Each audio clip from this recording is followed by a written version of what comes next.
In this video, we're going to talk about transitioning between chords. So I've written up a couple simple chord progressions here with one new chord, the Am7 chord, and some from the other video, which was showing how to read chord diagrams.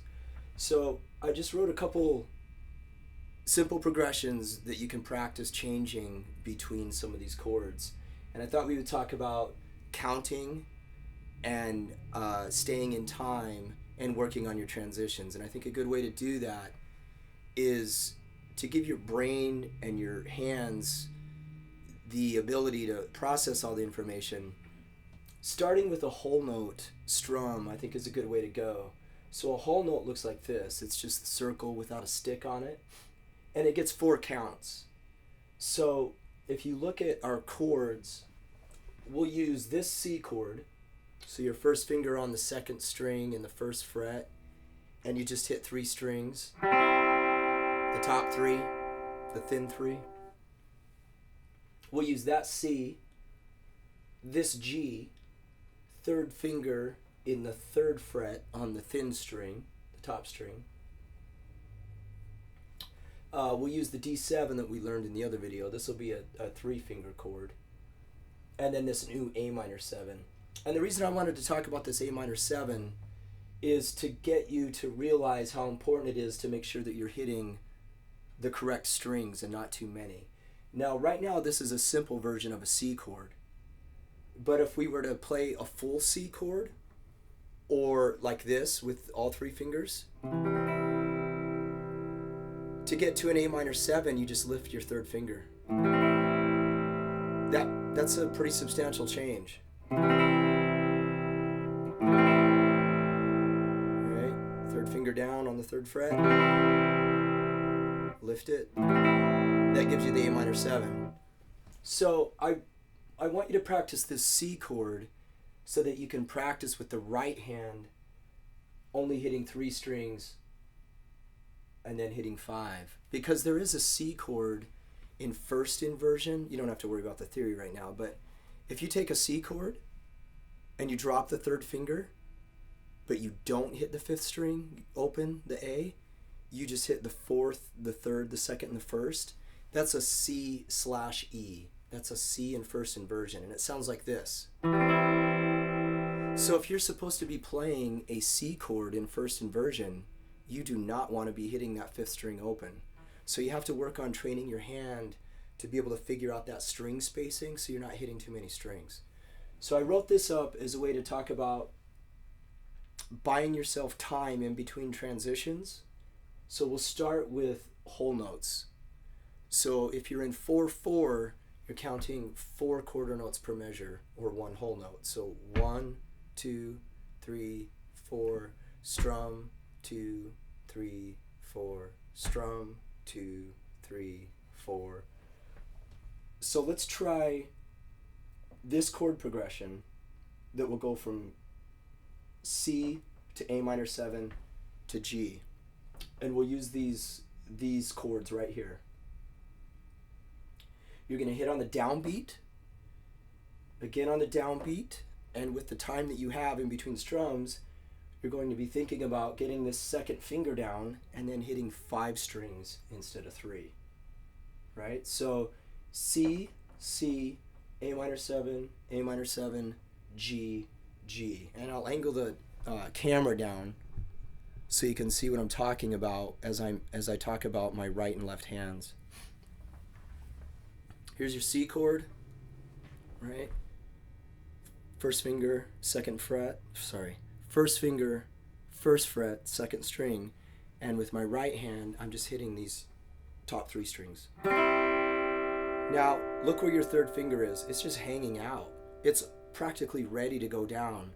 You don't have to make a big shift. If you're moving your hand around, you're probably going to wind up in the wrong fret. So just think about putting your 3rd finger down in relation to your 1st finger. So I'm here. My thumb is in a good position on the back of the neck, right? I'm not cranked up high. That's going to stop my 3rd finger from being able to go down effectively. So I'm here for C. My hand's in a good position. I don't have to move a lot. I just put that third finger down. So C to G. Right? Now, if this is my C chord, I put my second finger down on the fourth string in the second fret. Like that. And now I hit 5 strings. So on C, you hit 3, A minor 7, you hit 5. So if I play that first progression with whole notes, it'll look and sound like this. 2, 3, 4. 1, 2, 3, 4. 1, 2, 3, 4. 1, 2, 3, 4. 1, 2, 3, 4. 1, 2, 3, 4. 1, 2, 3, 4. 1, 2, 3, 4. 1, 2, 3, 4. A minor 7. 2, 3, 4. 2, 3. G.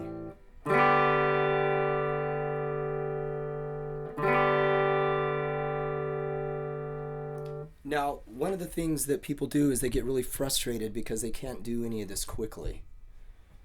Well, you have to slow things down to be able to do it consistently and not learn bad habits. So I think doing it with whole notes, working on your rhythm and your timing, letting the right and left hand figure out what they need to do together and independently of one another, that's always going to be your best bet, because you can always speed this up as you get better at it. You don't want to start out trying to plow through it and be all over the place rhythmically. So try that a little bit with whole notes, and now we'll try it with half notes. So a half note is the circle not filled in with a stick on it. That's going to get 2 beats.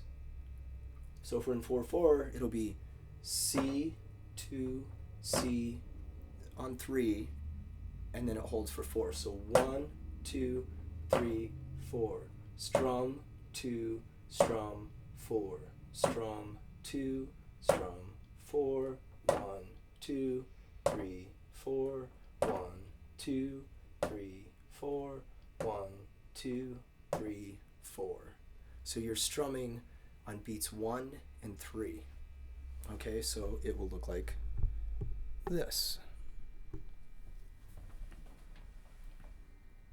1, 2, 3, 4. 1, 2, 3, 4. 1, 2, 3, 4. 1, 2, 3, 4. 1, 2, 3, 4. 1, 2, 3, 4. 1, 2, 3. Back to C. Now my first finger isn't going to move. I'm just putting the second finger down for the A minor 7. Now look where my third finger is. It's just hanging out, ready to go down.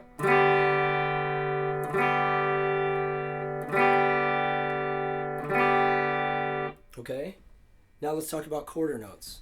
A quarter note will look like the circle filled in with a stick on it. So now you're going to strum 1, 2, 3, 4. 1, 2, 3, 4. And it'll be like this. C chord, 3, 4.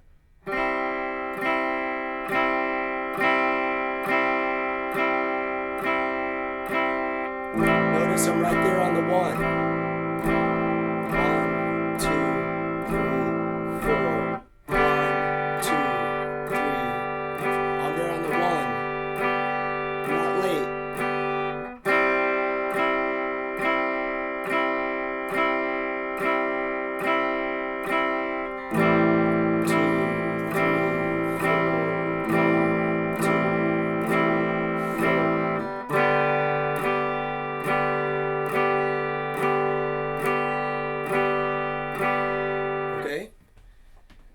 And when I'm working with students in one-on-one lessons,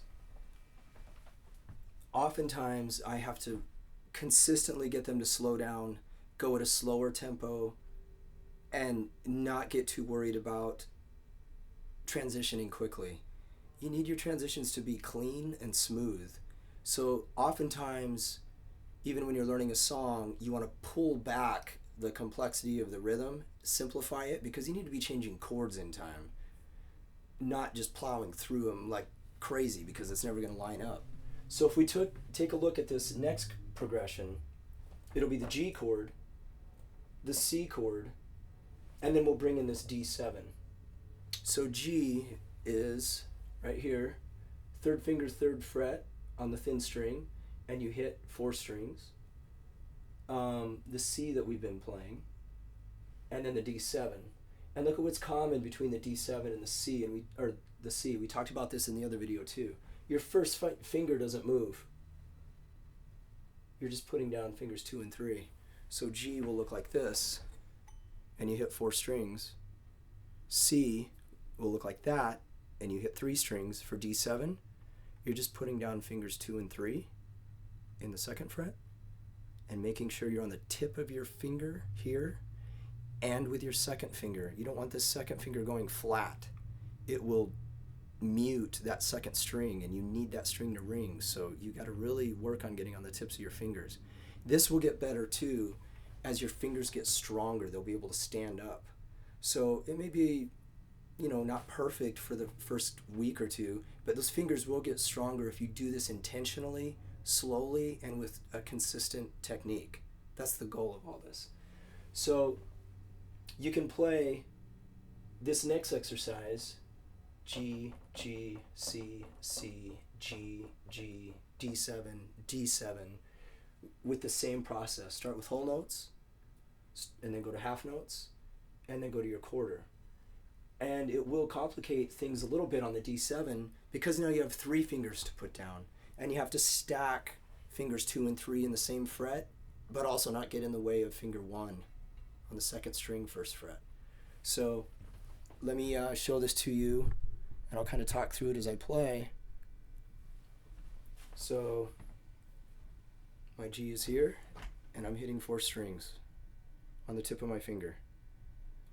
It's easy for me. I don't have to make a big move to put my 1st finger down, because my hand's in a good position. Just like playing sports or athletics, if you're in a good athletic position, you can move pretty well. If your hand is in a weird position, you'll probably miss that fret, or the note won't sound cleanly. So just get your hand in a good position. There's your G, there's your C, there's your D7. See, pretty minimal movement, right? I'm even exaggerating a little bit so you can see it, but G, C, D7, C, G7, C, G7, D7, C, D7, G. So it'll look like this. I'll do the whole notes. 3, 4, 1, sorry. 1, 2, 3, 4. 1, 2, 3, 4. C. 1, 2, 3, 4. G. 1, 2, 3, 4. 1, 2, 3. D7. 1, 2, 3, 4. See how that's ringing? 2nd string, that's the flatted 7th. That's what makes that D a D7. So again, 1, 2, 3, 4. G, 2, 3, 4. C, 2, 3, 4. C, 2, 3, 4. G, 2, 3, 4. G, 2, 3, 4. D7. Look where my 3rd finger is. I can just slide right up. Pretty easy transition. So what you can work on, and then I'll post some more of these as well with some other chord changes and some fuller chords. Work on playing each one of these lines with whole notes, with half notes, and quarter notes. And try to see where you're going on the neck. Like, envision it before you make a change. If you know this is C and you're trying to get to Am7, don't wait until the last minute to think about where you're going. You want to be thinking C, that Am7 is coming. All I have to do is put my 2nd finger down and hit 5 strings. Right? C, G is just the third finger down. So you're kind of training your hands and your brain to work together to anticipate what's coming, allow yourself the time to make the right adjustments, and then to be able to execute it. So if you're comfortable with whole notes, then jump into half notes. But don't start at the quarter notes, because you're just setting yourself up for failure and frustration, really. Start simple and then get more complicated rhythmically as you go, because it's about learning new chords, getting in a good hand position with your left hand and your thumb and your palm, and with your right hand hitting the correct strings. So there's a lot going on. You need the time to process it. So you'll be much more consistent, you'll be less frustrated, and you'll get where you want to be faster if you approach it this way.